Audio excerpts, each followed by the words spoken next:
bisa menyampaikan praktik baik yang telah saya laksanakan di sekolah berkolaborasi dengan teman-teman rekan guru sekalian. Baiklah Bapak Ibu, sebelum saya memulai praktik baik saya pada hari ini, saya akan menyampaikan 2 buah pantun. Ya. Pergi ke Sungsang membeli terasi. Cakep. Jangan lupa membeli buah pedada.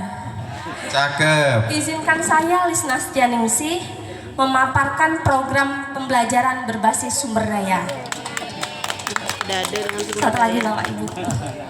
Ke pantai Tanjung Carat memasang bubu. Cakep. Lalu tertangkap ikan kepala batu.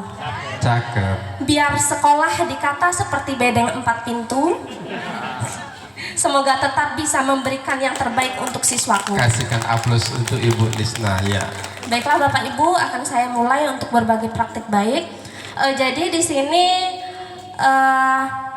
untuk program yang saya angkat dengan teman-teman yang sudah berjalan selama ini, yaitu SMP Negeri 2 Banyuasin 2 Pemberdaya. Jadi pemberdaya adalah akronim dari pembelajaran berbasis sumber daya.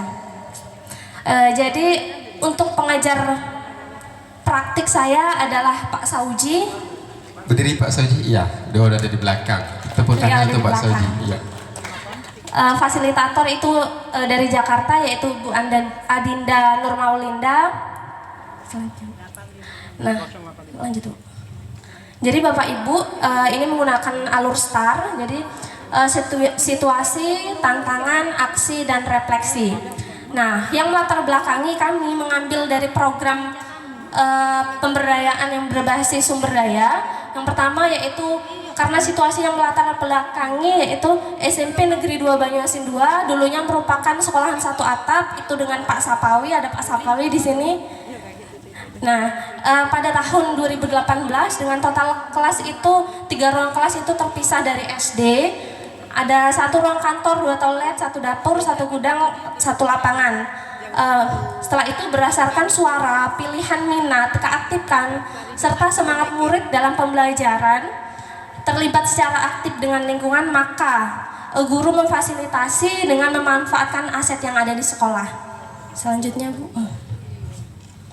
Nah, untuk modal manusianya yaitu 1 kepala sekolah yang selalu support, 1 guru penggerak itu ada Bu Desi Rosaria, 1 CGP saya sendiri, ada 1 juga narasumber berbagi praktik baik kabupaten, 1 penggiat literasi, 1 pemuda berprestasi Sumatera Selatan, 1 sahabat teknologi, 1 guru yang pernah menjuarai lomba puisi dan dirijen, 1 penceramah, dan banyak tokoh budaya lainnya. Selanjutnya modal lingkungan, kami berdekatan dengan Pantai Tanjung Carat. Jadi Bapak Ibu di SD Banyuasin 2 itu ada namanya Pantai Tanjung Carat.